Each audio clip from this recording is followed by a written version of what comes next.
मेरे प्यारे देशवासियों, मन की बात में आप सभी से जुड़ना, आप सभी से सीखना, देश के लोगों की उपलब्धियों के बारे में जानना वाकई मुझे बहुत सुखद अनुभव देता है।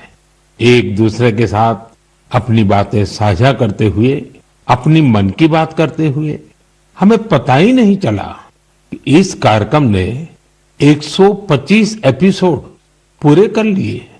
आज इस कार्यक्रम का 126वां एपिसोड है और आज के दिन के साथ कुछ विशेषताएं भी जुड़ी हैं। आज भारत की दो महान विभूतियों की जयंती है। मैं बात कर रहा हूं शहीद भगत सिंह और लता दीदी की। साथियों, अमर शहीद भगत सिंह हर भारतवासी, विशेषकर देश के युवाओं के लिए एक प्रेरणा पुंज है। निर्भीकता उनके स्वभाव में कूट कूट कर भरी थी। देश के लिए फांसी के फंदे पर झूलने से पहले भगत सिंह जी ने अंग्रेजों को एक पत्र भी लिखा था। उन्होंने कहा था कि मैं चाहता हूं कि आप मुझे और मेरे साथियों से युद्ध बंदी जैसा व्यवहार करें। इसलिए हमारी जान फांसी से नहीं, सीधा गोली मारकर ली जाए। यह उनके अदम्य साहस का प्रमाण है। भगत सिंह जी लोगों की पीड़ा के प्रति भी बहुत संवेदनशील थे और उनकी मदद में हमेशा आगे रहते थे। मैं शहीद भगत सिंह जी को आदरपूर्वक श्रद्धांजलि अर्पित करता हूं। साथियों, आज लता मंगेशकर की भी जयंती है। भारतीय संस्कृति और संगीत में रुचि रखने वाला कोई भी उनके गीतों को सुनकर अभिभूत हुए बिना नहीं रह सकता। उनके गीतों में वो सब कुछ है जो मानवीय संवेदनाओं को झकझोरता है। उन्होंने देशभक्ति के जो गीत गाए, उन गीतों ने लोगों को बहुत प्रेरित किया।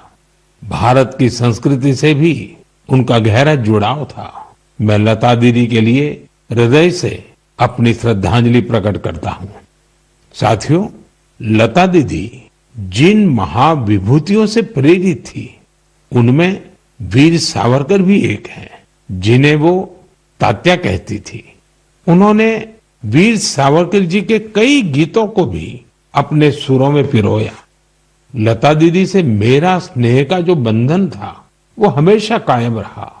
वो मुझे बिना भूले हर साल राखी भेजा करती थी। मुझे याद है, मराठी सुगम संगीत की महान हस्ती सुधीर फडके जी ने सबसे पहले लता दीदी से मेरा परिचय कराया था और मैंने लता दीदी को कहा कि मुझे आपके द्वारा गाया और सुधीर जी द्वारा संगीतबद्ध गीत ज्योति कलश छलके बहुत पसंद है। साथियों, आप भी मेरे साथ इसका आनंद लीजिए।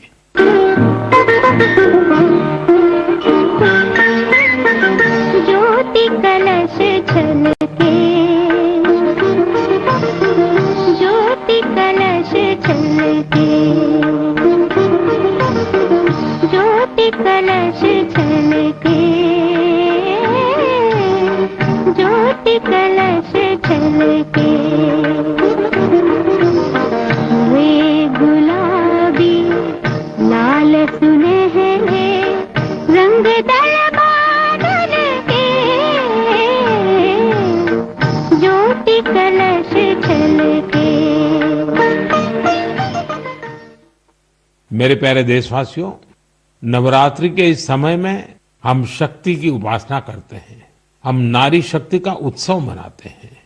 बिजनेस से लेकर स्पोर्ट्स तक और एजुकेशन से लेकर साइंस तक, आप किसी भी क्षेत्र को लीजिए, देश की बेटियां हर जगह अपना परचम लहरा रही हैं। आज वे ऐसी चुनौतियों के भी पार कर रही हैं जिनकी कल्पना तक मुश्किल है। अगर मैं आपसे ये सवाल करूं, क्या आप समंदर में लगातार 8 महीने रह सकते हैं? क्या आप समंदर में पतवार वाली नाव यानी हवा के वेग से आगे बढ़ने वाली नाव से 50,000 किलोमीटर की यात्रा कर सकते हैं? और वो भी तब जब समंदर में मौसम कभी भी बिगड़ जाता है। ऐसा करने से पहले आप 1000 बार सोचेंगे, लेकिन भारतीय नौसेना की 2 बहादुर ऑफिसर्स ने नाविका सागर परिक्रमा के दौरान ऐसा कर दिखाया है। उन्होंने दिखाया है कि साहस और दृढ़ संकल्प होता क्या है। आज मैं मन की बात के श्रोताओं को इन 2 जाबाज ऑफिसर से मिलवाना चाहता हूं। एक है लेफ्टिनेंट कमांडर दिलना और दूसरी है लेफ्टिनेंट कमांडर रूपा। ये दोनों ऑफिसर्स हमारे साथ फोन लाइन पर जुड़ी हुई हैं। हेलो। Hello sir. नमस्कार जी। नमस्कार सर। तो मेरे साथ लेफ्टिनेंट कमांडर दिलना और लेफ्टिनेंट कमांडर रूपा दोनों हैं आप साथ में? जी सर, दोनों हैं। चलिए आप दोनों को नमस्कारम और वणक्कम। वणक्कम सर। नमस्कारम सर। अच्छा, सबसे पहले तो देशवासी सुनना चाहते हैं आप दोनों के बारे में, आप जरा बताइए। सर, मैं लेफ्टिनेंट कमांडर दिलना हूँ और मैं इंडियन नेवी में लॉजिस्टिक्स कैडर से हूँ सर। मैं नेवी में 2014 में कमीशन हुई थी सर और मैं केरला में कोझिकोड से हूँ सर। मेरा फादर आर्मी में थे और मेरा मदर हाउसवाइफ है। मेरा हस्बैंड भी इंडियन नेवी में ऑफिसर है सर और मेरा सिस्टर एनसीसी में नौकरी करती है। जय हिंद सर, मैं लेफ्टिनेंट कमांडर रूपा हूँ और मैं navy 2017 naval armament inspection cadre में ज्वाइन किया है और मेरे फादर तमिलनाडु से है और मेरे मदर पौंडीचेरी से है। मेरे फादर एयरफोर्स में थे सर। एक्चुअली डिफेंस ज्वाइन करने के लिए मुझे उनसे ही प्रेरणा मिली और मेरी मदर होम मेकर थी। अच्छा दिलना और रूपा, आपसे मैं जानना चाहूंगा कि आपकी जो सागर परिक्रमा में आपका एक्सपीरियंस देश सुनना चाहता है और मैं पक्का मानता हूं ये कोई सरल काम नहीं है, कई कठिनाइयां आई होगी, बहुत मुश्किलें आपको पार करनी पड़ी होगी। जी सर, मैं आपको ये बोलना चाहती हूँ कि लाइफ में सर एक बार हमें ऐसा मौका मिलता है जो हमारी जिंदगी बदल देती है सर।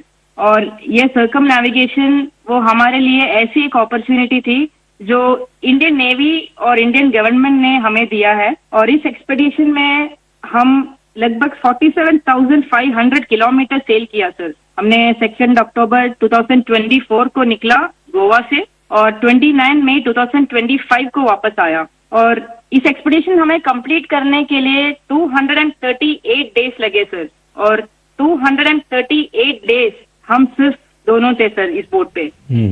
और सर एक्सपेडिशन के लिए हमने 3 साल की तैयारी की, नेविगेशन से लेके कम्युनिकेशन, इमरजेंसी डिवाइसेस को कैसे ऑपरेट करना, डाइविंग कैसे करते हैं और बोट में कुछ भी तरह की इमरजेंसी हो जैसे मेडिकल इमरजेंसी से हो कैसे मैनेज करना, ये सब के बारे में हमें इंडियन नेवी ने ट्रेनिंग दिया सर। और इस यात्रा में सबसे मेमोरेबल मोमेंट में बोलना चाहती हूँ सर कि हमने भारत की झंडा पॉइंट नीमो पर लहराया सर। सर पॉइंट नीमो दुनिया की सबसे रिमोटेस्ट लोकेशन पे है सर। वहां से सबसे पास कोई इंसान है तो वो इंटरनेशनल स्पेस स्टेशन में है और वहां पे एक सेल बोट में पहुंचने वाला पहला भारतीय और पहला एशियन और दुनिया के पहला इंसान हम बने सर। और ये हमारे लिए गर्व की बात है सर। वाह, बहुत बहुत बधाई आपको। Thank you sir. आपके साथी भी कुछ कहना चाहते हो? सर मैं ये कहना चाहती हूँ कि ये सेल बोट से ये दुनिया का सर्कम नेविगेशन जो किया है उनका नंबर माउंट एवरेस्ट पहुंचने वाला के नंबर से बहुत कम है। और एक्चुअली जो सेल बोट से अकेले जो सर्कम नेविगेशन करते हैं उनके नंबर जो स्पेस में गए हैं उनके नंबर से भी बहुत कम है। अच्छा, इतनी कॉम्प्लेक्स जर्नी के लिए बहुत टीम वर्क की जरूरत होती है और वहां तो टीम में आप 2 ही ऑफिसर्स थे, आप लोगों ने कैसे मैनेज किया इसको? जी सर, ऐसे यात्रा के लिए हम दोनों को एक साथ मेहनत करना पड़ता था और जैसे लेफ्टिनेंट कमांडर दिलना ने बोला ये अचीव करने के लिए सिर्फ दोनों था बोट पे और हम बोट रिपेयरर थी, इंजन मैकेनिक थी, sail maker, medical assistant, cook, cleaner, diver, navigator और सब कुछ एक साथ बनना पड़ता था। और ये हमको अचीव करने के लिए इंडियन नेवी का बड़ा कंट्रीब्यूशन था और हमको हर तरह की ट्रेनिंग दिया है। एक्चुअली सर, हम 4 साल से साथ सेल कर रहे हैं, तो एक दूसरे की स्ट्रेंथ और वीकनेस हम अच्छी तरह से जानते हैं। इसलिए हम सबको कहते हैं कि हमारे बोट पर एक इक्विपमेंट थी जो कभी फेल नहीं हुआ, वो हम दोनों का टीम वर्क था। अच्छा, जब मौसम खराब होता था, क्योंकि ये समुद्री दुनिया तो ऐसी है जहाँ मौसम का कोई ठिकाना नहीं, तो आप उस सिचुएशन को कैसे हैंडल करते थे? सर, हमारा यात्रा में बहुत सारा एडवर्स चैलेंजेस सब थे सर। हम इस एक्सपेडिशन में कई चैलेंजेस फेस करना पड़ा। स्पेशली सर, सदर्न ओशन में हमेशा मौसम बुरा होता है। हमें 3 तूफानों को भी फेस करना पड़ा। और सर, हमारा बोट सिर्फ 17 मीटर का है और लेंथ में उसका विड्थ है सिर्फ 5 मीटर। तो कभी कभी कुछ लहरें आती थी जो 3 स्टोरी बिल्डिंग से भी बड़ी थी सर। और हमने बहुत ज्यादा गर्मी और बहुत ज्यादा सर्दी दोनों फेस किया है हमारे जर्नी में। अंटार्कटिका में सर, जब हम सेल कर रहे थे, हमारा टेम्परेचर 1 डिग्री सेल्सियस और 90 किलोमीटर पर आवर का हवा दोनों एक साथ हमको सामना करना पड़ा था। और हमने ठंड से बचने के लिए 6 to 7 लेयर कपड़े एक साथ पहनते थे और पूरा सदर्न ओशन हमने ऐसी 7 लेयर ऑफ क्लोथिंग से किया सर। एंड कभी कभी हम गैस स्टोव लेके हमारा हाथ को गर्म करते थे सर। और कभी ऐसे सिचुएशंस भी होते हैं जब हवा बिल्कुल नहीं होता है और हम सेल्स पूरा नीचे करके हम ड्रिफ्ट होते रहते हैं। और ऐसे वाले सिचुएशन में एक्चुअली सर हमारे पेशेंस टेस्ट होता है। लोगों को सुन करके भी बहुत हैरानी होगी कि हमारे देश की बेटियां ऐसा कष्ट उठा रही हैं। अच्छा, इस परिक्रमा के दौरान आप अलग अलग देशों में रुकती भी रही, वहां क्या एक्सपीरियंस होता था? जब भारत की 2 बेटियों को लोग देखते होंगे तो उनके मन में बहुत सारी बातें रहती होगी। जी सर, हमको बहुत अच्छा एक्सपीरियंस मिला सर। हमने 8 महीनों में 4 जगह पे रुकी थी sir. Australia, New Zealand, port Stanley और साउथ अफ्रीका सर। हर जगह पे एवरेज कितना समय रुकना होता था? सर, हमने 14 डेज स्टे किया सर, एक जगह पे। एक जगह पे 14 डेज? Correct sir. और सर, हमने दुनिया के हर कोने में भारतीय को देखे सर। वो भी बहुत एक्टिव और बहुत कॉन्फिडेंस के साथ भारत का नाम रोशन कर रहे हैं। और हमको ऐसे लगा कि हमारा जो सक्सेस है सर, वो अपना भी सक्सेस समझते थे। एंड हर जगह पे हमें अलग अलग एक्सपीरियंस मिला। जैसे ऑस्ट्रेलिया में वेस्टर्न ऑस्ट्रेलियन पार्लियामेंट के स्पीकर ने हमें बुलाया, वो हमें बहुत मोटिवेट किया सर। और हमेशा ये ऐसे सब चीज होता है सर, हमें बहुत गर्व होता था। और जब न्यूजीलैंड में गए तब माओरी लोगों ने हमें स्वागत किया और हमारा भारतीय कल्चर के लिए बहुत रेस्पेक्ट दिखाया सर। एंड एक इम्पोर्टेंट चीज है सर, पोर्ट स्टैनली एक रिमोट आइलैंड है सर, वो साउथ अमेरिका के पास है। वहां पे टोटल पॉपुलेशन सिर्फ 3500 है सर। लेकिन वहां हमने एक मिनी इंडिया देखा एंड वहां पे 45 इंडियंस थे। उन्होंने हमें अपना समझा और हमें घर जैसा महसूस कराया सर। अच्छा, देश की उन बेटियों के लिए आप दोनों क्या मैसेज देना चाहेगी जो आपकी तरह ही कुछ अलग करना चाहती हैं? सर, मैं लेफ्टिनेंट कमांडर रूपा बोल रही हूँ अभी। मैं आपके माध्यम से मैं सबको ये कहना चाहती हूँ कि अगर कोई भी अपने दिल लगा के मेहनत किया तो इस दुनिया में कुछ भी इम्पॉसिबल नहीं है। आप कहाँ से हो, कहाँ पैदा हुआ है, वो कुछ मैटर नहीं करता। सर, ये हम दोनों का इच्छा है कि भारत की युवा और महिलाएं बड़े बड़े सपना देखें और फ्यूचर में और गर्ल्स और विमेन डिफेंस में, स्पोर्ट्स में, एडवेंचर में शामिल होकर देश का नाम रोशन करें। दिलना और रूपा, आपकी बातें सुनकर मुझे भी बहुत रोमांच अनुभव हो रहा है कि कितना बड़ा साहस आपने किया है। आप दोनों को मेरी तरफ से बहुत बहुत धन्यवाद। निश्चित तौर पर आपकी मेहनत, आपकी सफलता, आपकी अचीवमेंट देश के युवकों को, देश की युवतियों को बहुत प्रेरित करेगी। ऐसे ही तिरंगा लहराते रहिए। भविष्य के प्रयासों के लिए आपको मेरी ढेरों शुभकामनाएं। Thank you sir. बहुत बहुत धन्यवाद। वणक्कम, नमस्कारम। नमस्कार सर। साथियों, हमारे पर्व त्योहार भारत की संस्कृति को जीवंत बनाए रखते हैं। छठ पूजा ऐसा एक पावन पर्व है जो दिवाली के बाद आता है। सूर्य देव को समर्पित यह महापर्व बहुत ही विशेष है।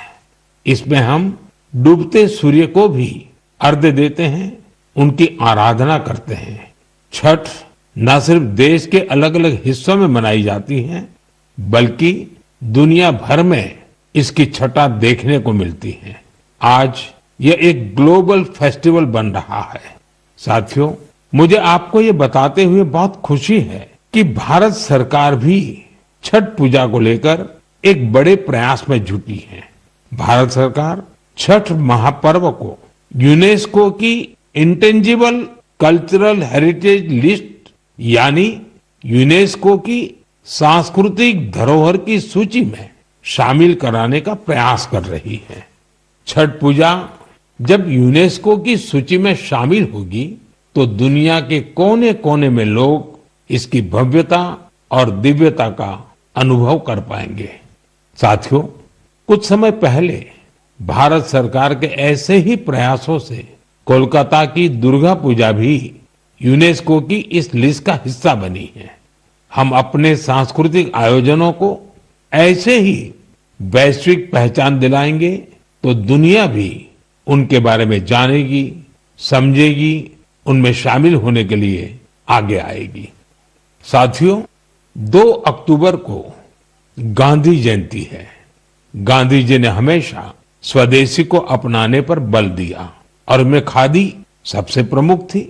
दुर्भाग्य से आजादी के बाद खादी की रौनक कुछ फीकी पड़ती जा रही थी, लेकिन बीते 11 साल में खादी के प्रति देश के लोगों का आकर्षण बहुत बढ़ गया है।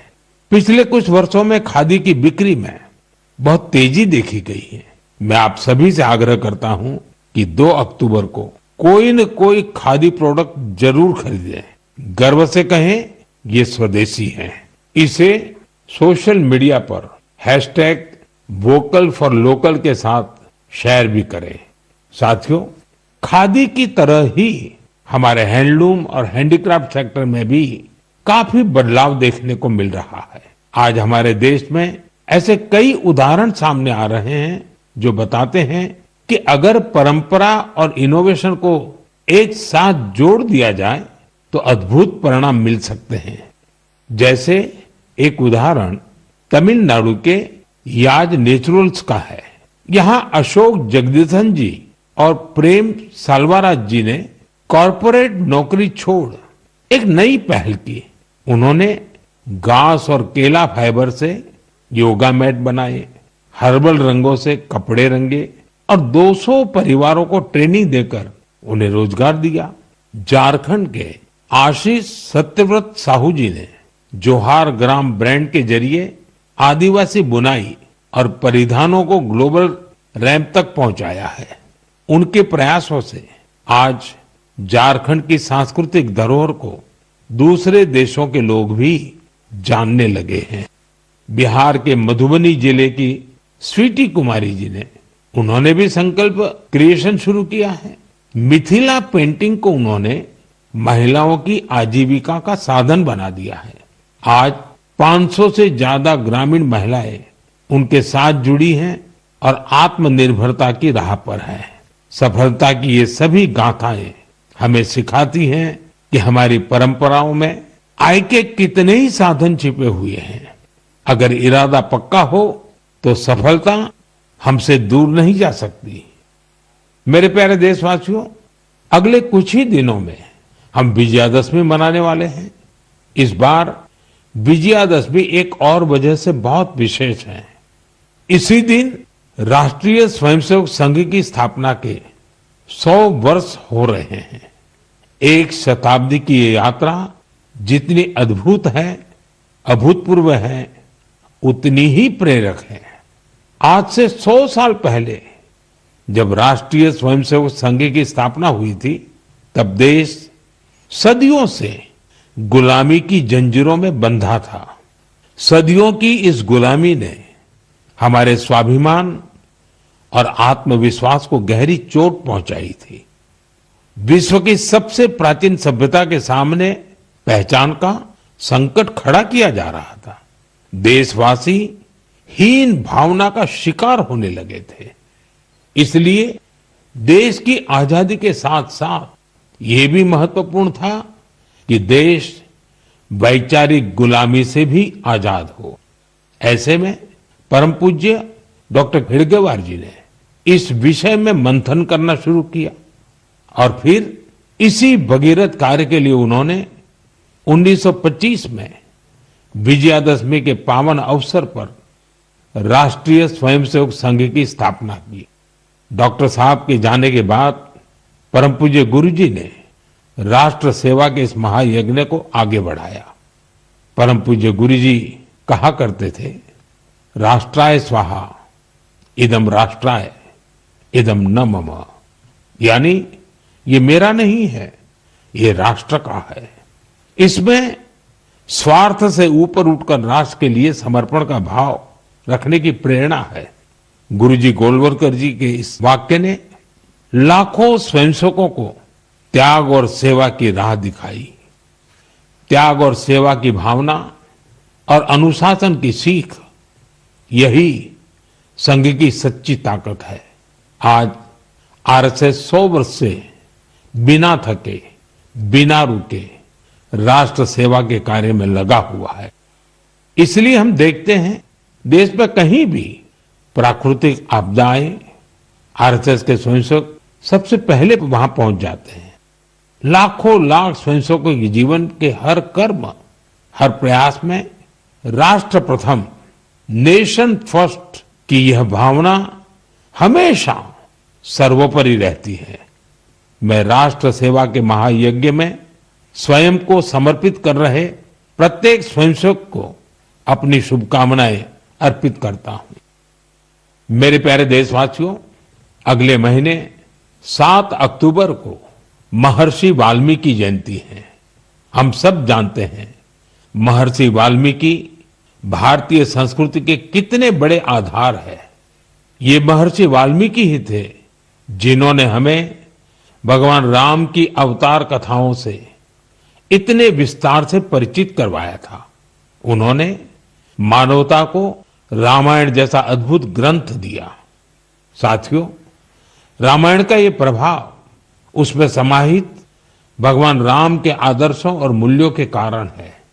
भगवान राम ने सेवा, समरसता और करुणा से सबको गले लगाया था।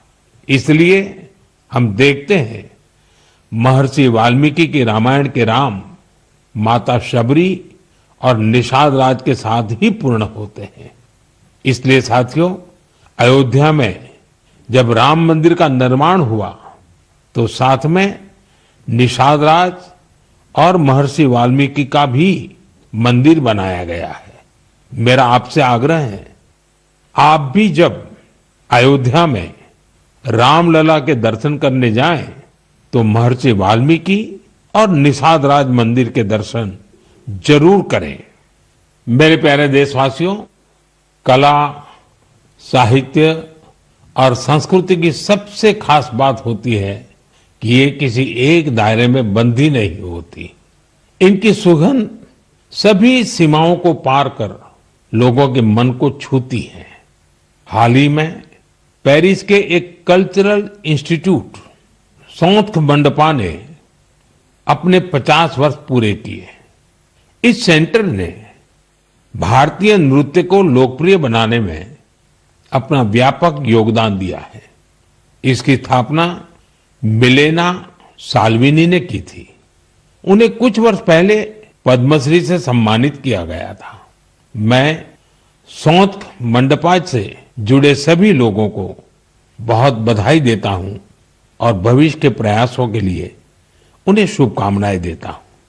साथियों, अब मैं आपको 2 छोटी ऑडियो क्लिप सुना रहा हूं। इन पर ध्यान दीजिएगा। दयालु सित किन सितना मिनिहा कौरुंदो मसबंदे मिनिहा गन सोंदिने नैनु वेदो बिंद कुदु सितुवे दयालु सित किन सितना मिनिहा कौरुंदो मसबंदे मिनिहा गन सोंदिने। अब दूसरी क्लिप भी सुनिए। மனிதன் மனிதனுக்காயில்லையே மற்றதுதான் இங்கு கவலைப்படும் கருணையுள்ளத்தில் பரவிடவே அன்பு செய்வாய் நீ என் தோழா மனிதன் மனிதனுக்காயில்லையே மற்றதுதான் இங்கு கவலைப்படும் கருணையுள்ளத்தில் பரவிடவே साथियों, ये आवाज इस बात की साक्षी है कि कैसे भूपेन हजारिका जी के गीतों से दुनिया भर के अलग अलग देश आपस में जुड़ते हैं। दरअसल श्रीलंका में एक बेहद ही सराहनीय प्रयास हुआ है। इसमें भूपेन दा जी के प्रतिष्ठित गीत मनुहे मनुहार बाबे इसका श्रीलंकाई कलाकारों ने सिंहली और तमिल में अनुवाद किया है। मैंने आपको इन्हीं का ऑडियो सुनाया है। कुछ दिनों पहले मुझे असम में उनके जन्म शताब्दी समारोह में शामिल होने का सौभाग्य मिला था। यह वास्तव में एक बहुत ही यादगार कार्यक्रम रहा। साथियों, असम आज जहां भूपेन हजारिका जी की जन्म शताब्दी मना रहा है, वहीं कुछ दिनों पहले एक दुखद समय भी आया है। जुबिन गर्ग जी के असामयिक निधन से लोग शोक में हैं। जुबिन गर्ग एक मशहूर गायक थे जिन्होंने देश भर में अपनी पहचान बनाई। असम की संस्कृति से उनका बहुत गहरा लगाव था। जुबिन गर्ग हमारी यादों में हमेशा बने रहेंगे और उनका संगीत आने वाली पीढ़ियों को मंत्र मुग्ध करता रहेगा। जुबिन गार्ग आसिल अहोमोर हमोस कृतिर उज्जवल रत्नो जनोतार हृदय तेयो हृदय जियाय थाकीबो। साथियों, कुछ दिन पहले हमारे देश ने एक महान विचारक और चिंतक S.L. भैरप्पा जी को भी खो दिया है।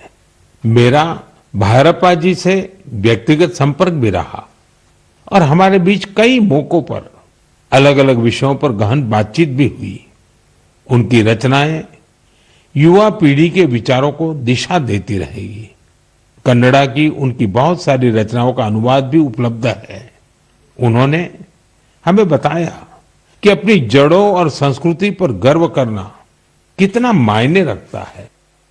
मैं S.L. भैरप्पा जी को अपनी भावभीनी श्रद्धांजलि अर्पित करता हूं और युवाओं से उनकी रचनाएं पढ़ने का आग्रह करता हूं। मेरे प्यारे देशवासियों, आने वाले दिनों में एक के बाद एक त्योहार और खुशियां आने वाली हैं। हर पर्व पर हम खरीदारी भी खूब करते हैं और इस बार तो GST बचत उत्सव भी चल रहा है। साथियों, एक संकल्प लेकर आप अपने त्योहारों को और खास बना सकते हैं। अगर हम ठान लें कि इस बार त्योहार सिर्फ स्वदेशी चीजों से ही मनाएंगे, तो देखिएगा हमारे उत्सव की रौनक कई गुना बढ़ जाएगी। वोकल फॉर लोकल को खरीदारी का मंत्र बना दीजिए। ठान लीजिए हमेशा के लिए जो देश में तैयार हुआ है वही खरीदेंगे। जिसे देश के लोगों ने बनाया है वही घर ले जाएंगे। जिसमें देश के किसी नागरिक की मेहनत है उसी सामान का उपयोग करेंगे। जब हम ऐसा करते हैं तो हम सिर्फ कोई सामान नहीं खरीदते, हम किसी परिवार की उम्मीद घर लाते हैं, किसी कारीगर की मेहनत को सम्मान देते हैं, किसी युवा उद्यमी के सपनों को पंख देते हैं। साथियों, त्योहारों पर हम सब अपने घर की सफाई में जुट जाते हैं, लेकिन स्वच्छता सिर्फ घर की चार दीवारी तक सीमित न रहे। गली, मोहल्ला, बाजार, गांव, हर जगह पर सफाई हमारी जिम्मेदारी बने। साथियों, हमारे यहाँ ये पूरा समय उत्सवों का समय रहता है और दिवाली एक प्रकार से महाउत्सव बन जाता है। मैं आप सबको आने वाली दीपावली की भी बहुत बहुत शुभकामनाएं देता हूं, लेकिन साथ साथ फिर से दोहराऊंगा, हमें आत्मनिर्भर बनना है, देश को आत्मनिर्भर बना करके ही रहना है और उसका रास्ता स्वदेशी से ही आगे बढ़ता है। साथियों, मन की बात में इस बार इतना ही। अगले महीने फिर नई गाथाओं और प्रेरणाओं के साथ मुलाकात करूंगा। तब तक आप सबको शुभकामनाएं। बहुत बहुत धन्यवाद।